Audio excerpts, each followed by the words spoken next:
Hello everyone.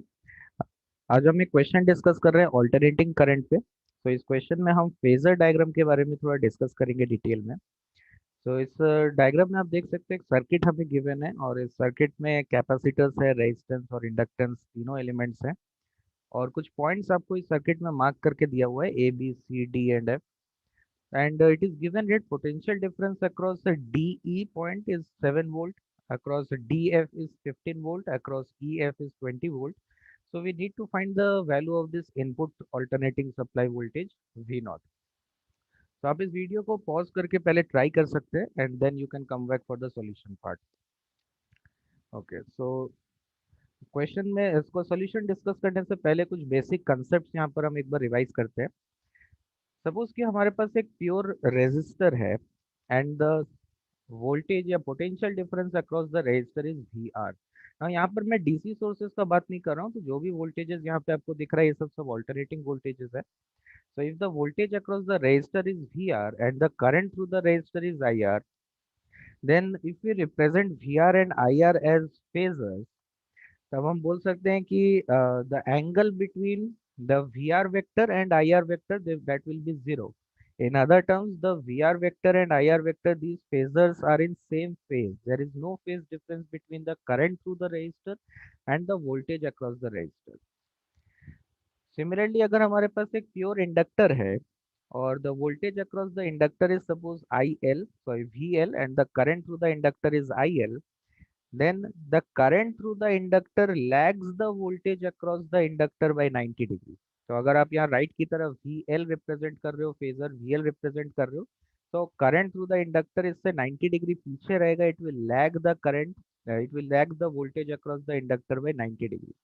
और voltage across the inductor हम कैसे लिख सकते हैं? That is current through the inductor multiplied by the inductive reactance. Now, in this inductive reactance is given as omega into L, where omega is the angular frequency of the source। जो alternating source आपने connect किया है उसका angular frequency है।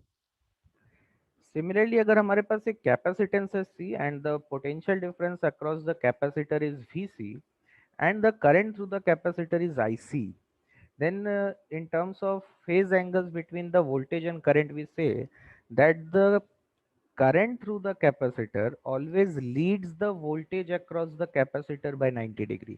current हमेशा 90 degree आगे होगा voltage across the capacitor से।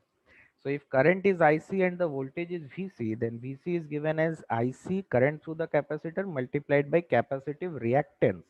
so this capacitive reactance is given as 1 by omega C। ठीक है, तो ये कुछ बेसिक चीजें हैं। लेकिन अगर मान लीजिए कुछ कॉम्बिनेशंस हम लोग अगर देखें, let us say that we have a resistor in series with an inductor, और इस कॉम्बिनेशन को आप एक ऑल्टरनेटिंग सप्लाई के अक्रॉस लगा दीजिए। सो this is resistance and this is an inductance. So supply voltage है, मान लेते हैं वी नॉट। तो वो मान लेते हैं वोल्टेज अक्रॉस द रेजिस्टर हमारे पास आ गया वी आर और वोल्टेज अक्रॉस इंडक्टर आ गया वी एल। सो पहला चीज तो ये ध्यान रखना है कि आप V R plus V L का वैल्यू वी नॉट के इक्वल नहीं होता है, क्योंकि यहाँ पे सर्टन एंगल्स इन्वॉल्व है वोल्टेजेस के अक्रॉस। तो ऐसे डायरेक्ट एडिशन नहीं होता है। इनफैक्ट ये एक तरह का वेक्टर एडिशन है। So V R vector plus V L vector आप लिख सकते हैं कि वो वी नॉट वेक्टर के इक्वल आएगा। This is like a vector addition. ठीक है, अब यहाँ पर अगर मैंने सीरीज में कनेक्ट किया इस रेजिस्टेंस और इंडक्टेंस को, तो हम बोल सकते हैं कि जो करंट होगा इस सर्किट में वो करंट दोनों में सेम होगा, है ना। रेजिस्टेंस के थ्रू जितना करंट जा रहा है इंडक्टेंस के अक्रॉस भी सेम करंट जा रहा है। नाउ हमको ये पता है कि अगर आप सिर्फ रेजिस्टेंस वाले पार्ट को अगर आप देखिए, तो आप बोल सकते हैं कि करंट को अगर मैं एक फेजर की तरह रिप्रेजेंट कर रहा हूँ राइट की तरफ, तो वोल्टेज अक्रॉस द रेजिस्टर वो भी राइट की तरफ होगा, बिकॉज देर इज, क्योंकि जो वी आर वेक्टर है जो वोल्टेज है अक्रॉस द रेजिस्टर और करंट है थ्रू द रेजिस्टर, उन दोनों के बीच हमेशा फेज डिफरेंस जीरो होता है ना। They are in same phase. Similarly अगर आप इंडक्टर के लिए देखेंगे, तो इंडक्टर में हम बोल सकते हैं कि if I represent current as, मान लेते हैं राइट की तरफ में अगर करंट थ्रू द इंडक्टर को रिप्रेजेंट कर रहा हूँ, तो जो वोल्टेज अक्रॉस द इंडक्टर होगा वो लीड करेगा करंट को 90 डिग्री से, है ना। आप इस डायग्राम को यहाँ पर देखिए, जो करंट थ्रू द इंडक्टर है उससे 90 डिग्री आगे है voltage across the inductor. So voltage across the inductor अगर मैं यहाँ पे बनाना चाहूंगा तो वो ऊपर की तरफ यहाँ पे बन जाएगा VL। ठीक। सो अगर इन दोनों फेजर्स को मैं कंबाइन करूं यहाँ पर, तो किस तरह से बनेगा? लेट अस से कि आप करंट वाला फेजर को मैं यहाँ पे रेफरेंस ले रहा हूँ। ठीक है, आप यूजुअली उस पैरामीटर को यहाँ पे रेफरेंस ले सकते हैं जो आपको कॉमन दिख रहा है इस ब्रांच में। तो यहाँ पे करंट इन दोनों एलिमेंट्स के थ्रू सेम है, तो मैंने करंट को यहाँ पे रेफरेंस ले लिया। नेक्स्ट स्टेप, ये वी आर वेक्टर बनाएंगे तो वी आर यहाँ पे किधर बनेगा, इन द डायरेक्शन ऑफ करंट बन जाएगा वी आर। और अगर मैं वी एल बनाऊंगा तो वी एल यहाँ पे हमारे पास बन जाएगा अपवर्ड डायरेक्शन 90 डिग्री आगे बनेगा वी आर से, तो करंट से। तो वी एल वेक्टर और वी आर वेक्टर, इन दोनों का रिजल्टेंट हमको मिलेगा net supply voltage V naught. So this will be the net supply voltage V not. तो आप देख सकते हैं कि वी नॉट का जो वैल्यू है वो एक्चुअली में under root of V L square plus V R square के इक्वल है। वो V L plus V naught नहीं है, simply because there is a certain angle involve between V R vector and V L vector. देखिए इस diagram को आप अगर थोड़ा और दूसरे पॉइंट ऑफ व्यू से देखें तो आप इस डायग्राम को ऐसे भी रिप्रेजेंट कर सकते हैं। If I represent let us say this point as A, this point as B, and this point over here as C. ठीक है, तो यहाँ पर हम बोल सकते हैं ये पॉइंट हमारे पास हो गया A, and this point is C, because A C points के अक्रॉस जो टोटल पोटेंशियल है वो वी नॉट के इक्वल है। So this point is A और यहाँ पर हो गया हमारे पास सी। ठीक है, इस पॉइंट को आप बोल सकते हो दिस पॉइंट इज बी, क्योंकि ए और बी के अक्रॉस जो पोटेंशियल डिफरेंस है वो वी आर है। सो इस पॉइंट को मैं यहाँ पर बी बोल सकता हूँ। सो ए बी वेक्टर हो गया हमारे पास जो रिप्रेजेंट करेगा V R, and V C vector you can see that this B C vector will represent the value of V L. तो इस तरीके से भी मैं रिप्रेजेंट कर सकता हूँ इसको। तो मैं इसको एक बार फिर से रिड्रॉ कर रहा हूँ। एक इंपॉर्टेंट पॉइंट यहाँ पर हम देख सकते हैं। लेट अस से नाउ कि मैं इसको थोड़ा सा रोटेट करके देखता हूँ। This point is A and this point is C. तो ये वेक्टर है हमारे पास वी नॉट वेक्टर। ठीक है, सो ए से यहाँ पर बी पॉइंट यहाँ नीचे है कहीं पे, और फिर बी से परपेंडिकुलर हम ड्रॉप कर रहे हैं पॉइंट सी के लिए। So this point is B and this is A B vector, this is B C vector. A B vector is representing V R and B C vector is representing V L, और ये angle यहाँ पर 90 degree है। तो basic mathematics से मैं ये बोल सकता हूँ कि this point B is actually lying on a circle. ये पॉइंट बी एक सर्कल पे लाई कर रहा होगा जिस सर्कल का डायमीटर होगा ए सी। ठीक है, क्योंकि जो डायमीटर होता है सर्कल का वो अपने सरकमफ्रेंस पे किसी पॉइंट पे 90 डिग्री एंगल सबटेंड करता है। So this point B is lying on a circle जिसका डायमीटर है ए सी। तो ये पॉइंट को हम लोग यूज करेंगे इस क्वेश्चन में।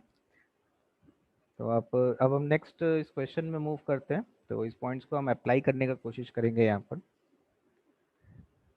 तो देखो यहाँ पर इस सर्किट में आपको वेरियस एलिमेंट्स दिख रहा है। तो तीन ब्रांचेस है हमारे पास बेसिकली। तो मैं अगर ये एज्यूम कर लेता हूँ लेटर से कि किस कैपेसिटर और R2 वाले ब्रांच में यहाँ पर I2 करंट गया, और यहाँ पर मैं मान लेता हूँ I0 करंट आया, और लेटर से यहाँ पर I1 करंट आया। ठीक है, तो ए और बी पॉइंट्स को हम एनालाइज करने का कोशिश कर रहे हैं। तो आप अभी देख रहे थे लास्ट पेज में हमने देखा था कि एक 90 डिग्री का एंगल इन्वॉल्व है और कुछ पॉइंट है हमारे पास जो सर्कल में मूव कर रहा है। और ए और सी पॉइंट क्या था, वो सप्लाई वोल्टेज का वैल्यू रिप्रेजेंट कर रहा था। तो यहाँ पर भी मैं ए और बी पॉइंट्स के अक्रॉस जो वोल्टेज है वो मेरे को दिख रहा है कि सप्लाई वोल्टेज के इक्वल है। तो मैं इस सर्कल का एक डायमीटर ड्रॉ करता हूँ यहाँ पे, और मैं इस डायमीटर के पॉइंट्स को ए और सी बोल देता हूँ।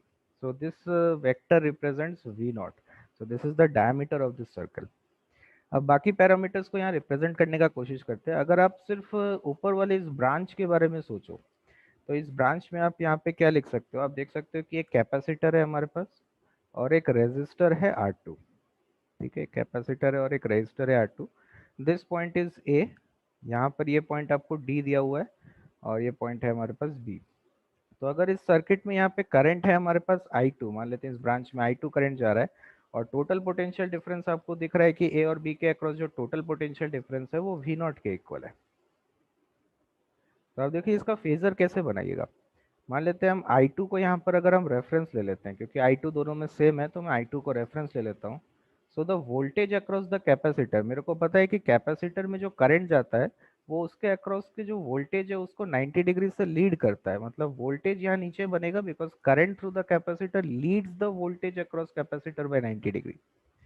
तो ये पॉइंट को अगर मैं ए बोल रहा हूँ तो ये पॉइंट डेफिनेटली यहाँ पर सी रिप्रेजेंट करेगा। Sorry, this point will represent D, ठीक है, ये पॉइंट डी रिप्रेजेंट करेगा यहाँ पर। तो ये हो गया एडी, हो गया हमारे पास वीसी वेक्टर, है ना। ये एडी वेक्टर का लेंथ रिप्रेजेंट करेगा वोल्टेज अक्रॉस द कैपेसिटर। मान लेते हैं कि R2 के अक्रॉस अगर potential difference V R two है, तो हमको पता है कि the phase angle between voltage across the resistance and current through the resistance that is zero. तो जिस डायरेक्शन में I2 करंट है, उसी डायरेक्शन में हमारे पास VR2 होना चाहिए। So this will be the direction of VR2 and this point will be point B. तो अगर ए और बी पॉइंट्स को आप ज्वाइन कर देते हैं, तो ये vector A B vector represent कर रहा है हमारे पास। This vector will represent the supply voltage V not. तो अब इस डायग्राम को यहाँ पे इनकॉर्पोरेट करने का कोशिश करते हैं। तो sorry, this point over here is B. तो देखिए इस पॉइंट को, इस डायग्राम को हम यहाँ पे कैसे यूज कर सकते हैं। आप देख सकते हैं सप्लाई वोल्टेज से सर्टेन एंगल पीछे है यहाँ पर ए डी वेक्टर। तो मैं यहाँ पर अगर रिप्रेजेंट करता हूँ, late us say this point is point D. ठीक है, इस पॉइंट को हम डी बोल देते हैं। तो ये वेक्टर हमारे पास हो जाएगा, ये वेक्टर रिप्रेजेंट कर रहा है, दिस इज ए डी। और डी और बी के बीच में, ये डी से अगर मैं इस पॉइंट बी को ज्वाइन कर देता हूँ, तो ये एक वेक्टर हो गया हमारे पास डी बी वेक्टर। तो ये एंगल यहाँ पे 90 डिग्री हम देख रहे हैं, पॉइंट डी पर जो एंगल है वो 90 डिग्री है। सो डेफिनेटली ए बी इसका, ये पॉइंट डी हम बोल सकते हैं एक सर्कल पे मूव कर रहा होगा with diameter as A B. तो ये हमारे पास एक फेजर डायग्राम बना फॉर दिस सर्किट, जो ऊपर वाला पार्ट आपको दिख रहा है। नेक्स्ट आप ये बीच वाले पॉइंट को देख सकते हो, इस सर्किट को देख सकते हो जिसमें आई नॉट करंट जा रहा है। तो इस आई नॉट के करस्पॉन्डिंगली मैं क्या बोल सकता हूँ, अगर आप इस सर्किट को अगेन थोड़ा रीड्रॉ करो, यहाँ पे थोड़ा डिटेल में देखो। सो एक रेजिस्टेंस है आर नॉट, एक इंडक्टेंस है हमारे पास। So we have R not resistance and inductance L1 and the supply voltage across them is V not. This point is A and this point is B। और यहाँ पर एक point है हमारे पास E। तो जो करंट जा रहा है इन दोनों में वो अगेन सेम है। तो मैं रेफरेंस यहाँ पर अज्यूम कर सकता हूँ, मैं करंट को रेफरेंस ले सकता हूँ। Late us say this is I not. ठीक है, and let us start this point with point A. So voltage जो होगा अक्रॉस द रेजिस्टर, ठीक है, जो वोल्टेज अक्रॉस द रेजिस्टर होगा that is in the same phase with the current through the resistor. So definitely यहाँ पर इसी direction में आना चाहिए हमारे पास voltage across the resistance R not, and this point will be E. और इंडक्टर्स के अक्रॉस जो हमारे पास पोटेंशियल डिफरेंस होगा अक्रॉस दिस इंडक्टेंस L1। तो इंडक्टेंस के अक्रॉस हमने देखा था कि करंट लैग करता है वोल्टेज को 90 डिग्री से। तो जो वी एल वन वेक्टर होगा वो डेफिनेटली ऊपर की तरफ बनेगा, तभी current through the inductor lag करेगा इस वोल्टेज को। सो this is we L one and this point will represent, this is we L one vector. तो इसको मैं यहाँ पर ड्रॉ कर सकता हूँ, मैं इस वेक्टर को पॉइंट ई से स्टार्ट करके यहाँ पे ड्रॉ कर सकता हूँ। ठीक है, so this point will be point B. तो इस वेक्टर को यहाँ पे ड्रॉ नहीं करके आप ई बी वेक्टर यहाँ पे ड्रॉ कर सकते हैं perpendicular to I naught current, this will represent V L one. और ए ई वेक्टर और ई बी वेक्टर का जो रिजल्टेंट हो गया, this resultant will represent the net supply voltage V naught vector. ये एंगल यहाँ पर 90 डिग्री हो गया। तो अगेन आप यहाँ पर देख सकते हैं कि ए बी, इस डायग्राम को अगर मैं यहाँ पे फिर से इनकॉर्पोरेट करने का कोशिश करूँ, तो सप्लाई वोल्टेज से पीछे है, सर्टेन एंगल पीछे है यहाँ पर ये ए ई वेक्टर। तो यहाँ पर इस वेक्टर को ड्रॉ करते हैं। तो मान लेते हैं ये हो गया ई पॉइंट यहाँ पर, और ई से आप बी पॉइंट को यहाँ पर अगेन ज्वाइन कर सकते हैं। सो दिस इज पॉइंट ई। तो ये हो जाएगा ए ई वेक्टर, ये हो जाएगा E B vector, and this angle is 90 degree. ठीक है, नेक्स्ट यहाँ पे लास्ट इस नीचे वाले सर्किट को अगर आप देखेंगे, तो इस सर्किट को आप देखिए यहाँ पर क्या हो रहा है, हमारे पास पॉइंट ए के साथ पहले एक इंडक्टर है यहाँ पर, और फिर यहाँ पर एक रेजिस्टर है। This final point is B, this point is F, और एक सप्लाई वोल्टेज है इसके अक्रॉस हमारे पास विच इज वी नॉट। एक वी नॉट का ऑल्टरनेटिंग सप्लाई वोल्टेज है। तो मान लेते हैं यहाँ पे जो करंट जा रहा है वो आई वन के इक्वल है। तो करंट अगेन सेम है यहाँ पर, तो मैं करंट को रेफरेंस ले लेता हूँ आई वन। तो यहाँ पर आप देख सकते हैं कि जो वोल्टेज होगा across this inductor, so this voltage will definitely lead this current I one by 90 degree. So this point is ए, हम बोल सकते हैं कि वोल्टेज इसमें लीड करेगा। सो this point will represent point F, and this is V L, voltage across this inductor. फिर F से B की तरफ आप जाएंगे तो एक रेजिस्टर है, तो रेजिस्टर के अक्रॉस जो पोटेंशियल डिफरेंस होता है वो it is in the same phase with the current, तो यहाँ पर हम बोल सकते हैं एफ पॉइंट से आप एक वेक्टर ड्रॉ कर सकते हो in the direction of the current I1। तो हम फाइनली पहुंच जाएंगे यहाँ पे पॉइंट बी पे, and this vector will be the potential difference across the resistor. तो आप ए और बी पॉइंट्स को अगर ज्वाइन कर देते हैं, तो this will be the net supply voltage, this is V naught. ठीक है, तो आप देख सकते हैं कि ए एफ वेक्टर जो है वो सप्लाई वोल्टेज से आगे है यहाँ पर, है ना। तो अगर मैं इसको इस सर्कल में इनकॉर्पोरेट करने का कोशिश करेंगे हम लोग, तो किस तरह से करेंगे, इस सप्लाई वोल्टेज से आगे है ए एफ वेक्टर, तो यहाँ ऊपर बना सकते हो आप एफ वेक्टर को, this point will B F, and F से हम बी को ज्वाइन कर सकते हैं यहाँ पे, सो this point will B F. तो ये हो जाएगा हमारे पास कंप्लीट फेजर इसका। ठीक है, तो इसको आप लोग डेफिनेटली एक बार खुद से ज़रूर ट्राई करिए, एंड उसके बाद फिर आप अगेन कंटिन्यू कर सकते हैं सॉल्यूशन पार्ट को। तो यहाँ पर देखिए आपको क्या दे रखा है, आपको वी डी ई दे रखा है 7 वोल्ट। ठीक है, डी ई वेक्टर आपको दिया हुआ है 7 वोल्ट। तो ये जो पॉइंट्स आपको दिख रहा है डी और ई, इसको आप अगर ज्वाइन कर देते हैं, तो ये डी ई लेंथ आपको 7 वोल्ट दे रखा है। डी एफ लेंथ आपको दे रखा है 15 वोल्ट, मतलब डी और एफ इन दोनों पॉइंट्स को आप अगर ज्वाइन करते हैं, तो ये लेंथ आपको यहाँ पर दे रखा है 15 वोल्ट। तो इस तरीके से इसको मैं डॉटेड लाइन कर देता हूँ, ये आपको 15 वोल्ट दे रखा है, एंड ई एफ आपको दे रखा है 20 वोल्ट। सो आप ई और एफ इसको अगर ज्वाइन कर देते हैं, तो ये लेंथ आपको in between these two points, this length is given as 20 volt. तो इसको हम किस तरह से अप्रोच कर सकते हैं, आप इस ट्राइंगल को अगर यहाँ पर देखें, let us look at the triangle D E F. इस ट्राइंगल को अगर आप देखेंगे, तो आप बोल सकते हैं कि जो सर्कल है, ठीक है, जो सर्कल आपको दिख रहा है वो इस ट्राइंगल का सरकम सर्कल है। ठीक है, it is the circumcircle of this triangle. तो ये ट्राइंगल है हमारे पास, this point is F and this point is D, this is E. जो सर्कल है that is the circumcircle of this triangle. तो इस सरकम सर्कल का रेडियस हम कैसे निकाल सकते हैं, हमको पता है कि कोई भी सरकम सर्कल आपको अगर उसका रेडियस निकालना है, तो that radius is simply given as A B C divided by 4 times of area. तो ए बी सी क्या है, A B C is the sides of this triangles. A B C इस ट्राइंगल का अगर sides है, तो radius इस सरकम circle का होता है A B C by 4 times of area.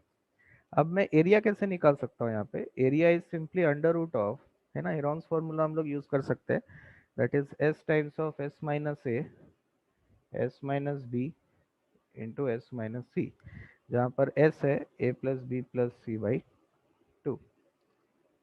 तो आप इस डायग्राम में यहाँ पर इस क्वेश्चन में आप देखिए आपको डेटा यहाँ पर दे रखा है, 7 वोल्ट है डी ई का वैल्यू, सो सी का वैल्यू आपको इस क्वेश्चन में 7 दे रखा है, और डी एफ आपको 15 वोल्ट बोल दिया है, सो ए का वैल्यू आपको 15 दे रखा है, और बी का वैल्यू आपको 20 दे रखा है।